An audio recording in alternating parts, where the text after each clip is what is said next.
Bon, je pense qu'on a tous fini finalement par digérer ce fameux épisode 8 de la saison 2 qui était totalement insane. Et aujourd'hui, mesdames et messieurs les dos, il est temps de pas perdre de temps justement et de parler pour la première fois sur la chaîne de la saison 3 de The Mandalorian. Bonjour à toutes et à tous et bienvenue dans cette toute nouvelle vidéo. Au programme, une première partie déjà qui va récapituler toutes les informations officielles que l'on connaît actuellement sur la saison 3 de The Mandalorian, la date, le tournage, le casting. Et enfin en second lieu, parce que vous le savez, je ne peux jamais m'en empêcher sur la chaîne, on va théoriser un petit peu que va-t-il advenir des personnages, on va émettre nos hypothèses également sur l'intrigue. Je vous invite à mettre les votes finalement en commentaire. D'après vous, que va-t-il arriver, que va-t-il advenir de Mando, que va-t-il advenir de Grogu justement dans cette fameuse saison 3. Et moi je me charge, c'est parti de décaper tout ça.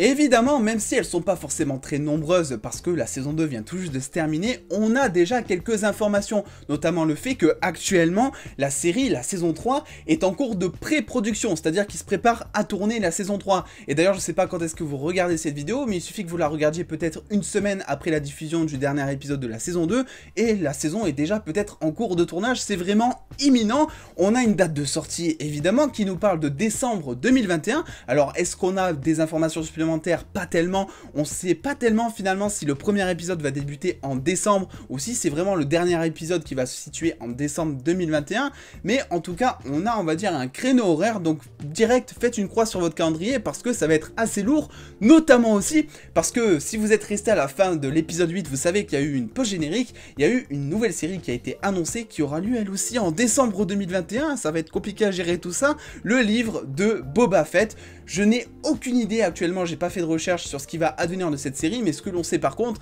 c'est que effectivement en décembre, on va avoir 2 séries Star Wars minimum, parce que je vous rappelle évidemment qu'on a une série Ahsoka Tano qui a été annoncée par Disney et dont on ne connaît pas encore la date, et on a également une série centrée sur les Rangers de l'espace, et je ne parle pas évidemment de Buzz l'éclair ici, mais bien de Rangers of the New Republic, la nouvelle série donc Disney / Star Wars, qui se situera évidemment dans le même univers, dans la même timeline que The Mandalorian. Et ce que l'on sait déjà concernant l'intrigue, c'est que ça a été annoncé, il va y avoir un crossover entre toutes ces séries. Un crossover, qu'est-ce que c'est si vous ne suivez pas la Roverse, si vous n'êtes pas un petit peu familier avec ce mot? C'est tout simplement le fait de mélanger tous les univers de chaque série, leurs personnages, leur intrigue entre elles, et faire un espèce d'événement commun. Et avec The Mandalorian, c'est forcément nécessaire, et ça peut être très pratique pour instaurer notamment, je sais pas, un énorme événement dans Star Wars qui pourrait advenir bientôt. Donc là on ne sait pas encore finalement, j'ai envie de vous dire.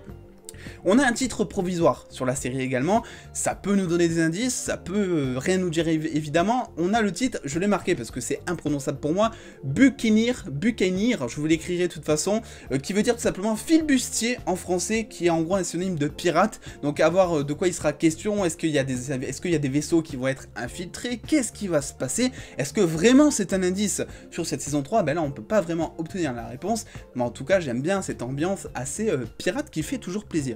Côté réalisation maintenant, évidemment, Jon Favreau sera toujours à l'écriture et aussi à la réalisation de certains épisodes comme ça avait été le cas déjà en saison 1 et en saison 2. Et honnêtement, même si ça n'a pas été annoncé, je mise à 100% sur le fait que monsieur Dave Filoni, le grand maître dernièrement de Star Wars, qui nous a notamment livré un épisode 5 de saison 2 totalement insane en nous délivrant une Ahsoka Tano totalement insane elle aussi, ben franchement je mise à 100% sur le fait qu'il sera présent encore dans cette saison 2 et qu'il va nous réaliser, peut-être même écrire certains épisodes qui seront mais alors vraiment lourds. Côté casting maintenant, évidemment, on a tout le casting de base, hein. J'ai nommé Pedro Pascal, on a évidemment Gina Carano, on a Griff Karga, enfin son acteur en tout cas, Carl Weaver, qui pourrait potentiellement également revenir. Bref, on a Boba Fett, tout le casting qui serait potentiellement de retour, parce que je vous rappelle que dans la saison 2 de The Mandalorian, j'ai beau chercher, mais il n'y a personne qui est mort, en fait. Donc, évidemment, tout le monde va revenir, et ça fait plutôt plaisir. La grande question est de savoir comment est-ce que ce casting va être un petit peu dispersé, parce que maintenant qu'il y a 3 séries, déjà on sait que la Rosario Dawson de Ahsoka va, elle, avoir sa propre série, mais du coup, est-ce que ça veut dire que, notamment, comment elle s'appelle, Bo-Katan et Sasha Banks, notamment, donc l'escouade Mandalorian, est-ce que ça veut dire, finalement, qu'ils vont partir du côté d'Ahsoka? Est-ce qu'ils vont partir du côté de Rangers of New Republic? Est-ce qu'ils vont rester chez Mandalorian? J'ai mes petites théories, on en parlera après si vous le voulez bien, évidemment. Concernant du coup le casting toujours, on sait que Sasha Banks est finalement de retour, alors qu'elle avait bien dit en interview, elle nous avait bien eu que finalement elle avait tourné qu'un seul épisode de The Mandalorian.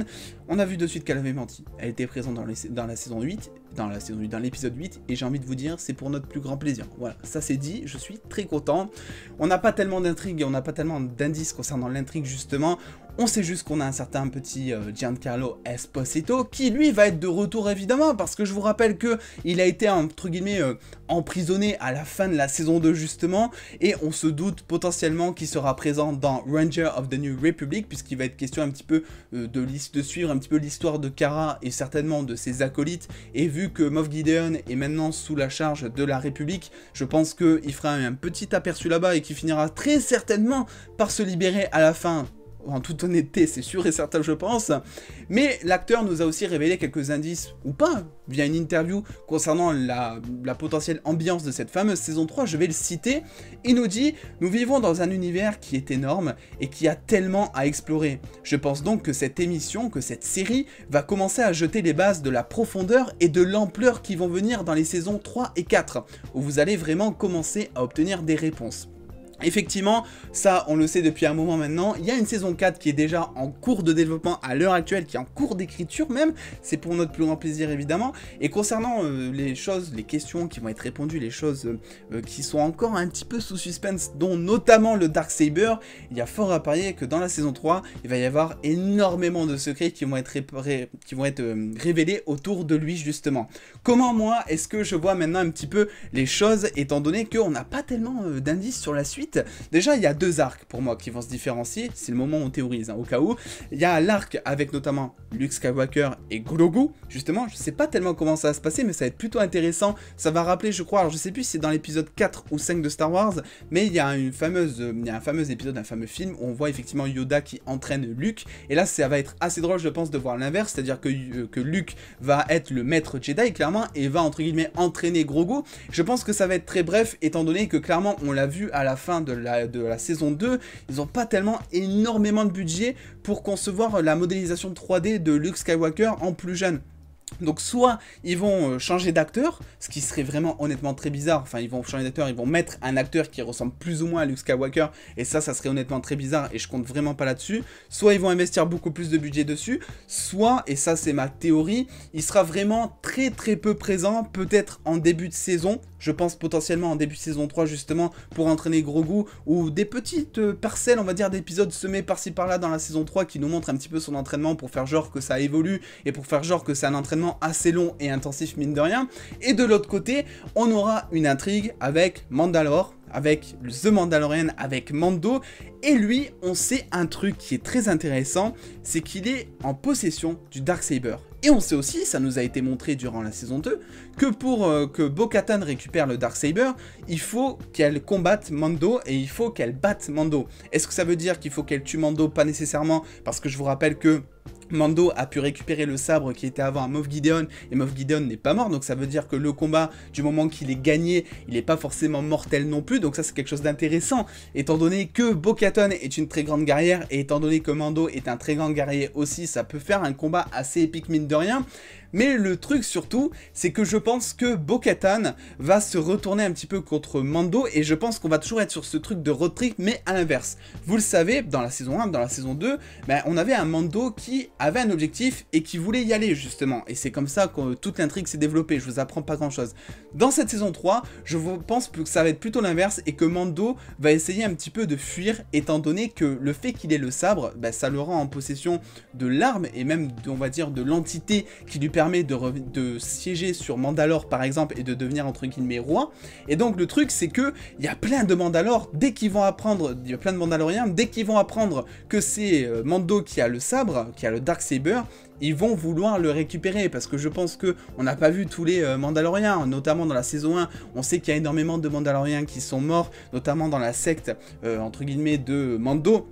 On a vu plein de casques par terre, et on se doute évidemment que tout le monde n'est pas mort, étant donné qu'il manque énormément de pièces d'armure à ce moment-là. Donc clairement, ça peut créer une guerre qui est totalement insane. Comment je vois les choses du coup? Énormément de personnes et énormément de Mandaloriens vont avoir vent que le Darksaber a changé de main. Et du coup, ce qui se passait, c'est qu'avant, c'était Moff Gideon qui l'avait. C'était un gros gugus, quand même, plein de pouvoirs, avec plein d'armées à sa tête. Donc, c'était assez chaud, finalement, de lui piquer le Darksaber. Là, c'est un peu moins compliqué parce que le bruit va certainement courir que c'est donc Mando, un mec en armure de chasseur de primes, finalement, qui est tout seul, qui l'a. Et donc, ça va faciliter beaucoup plus les choses. Les Mandaloriens vont se réveiller et vont vouloir aller chasser Mando pour justement récupérer le Darksaber. Entre temps, ben, Mando pourrait se rendre compte que le Darksaber est un truc peut-être beaucoup plus puissant qui peut vraiment changer le cours de l'histoire entre guillemets et déciderait de le garder voire de le protéger. Et c'est là justement où on aurait finalement un thème scénaristique pas si différent parce que dans les 2 premières saisons il essayait de protéger Grogu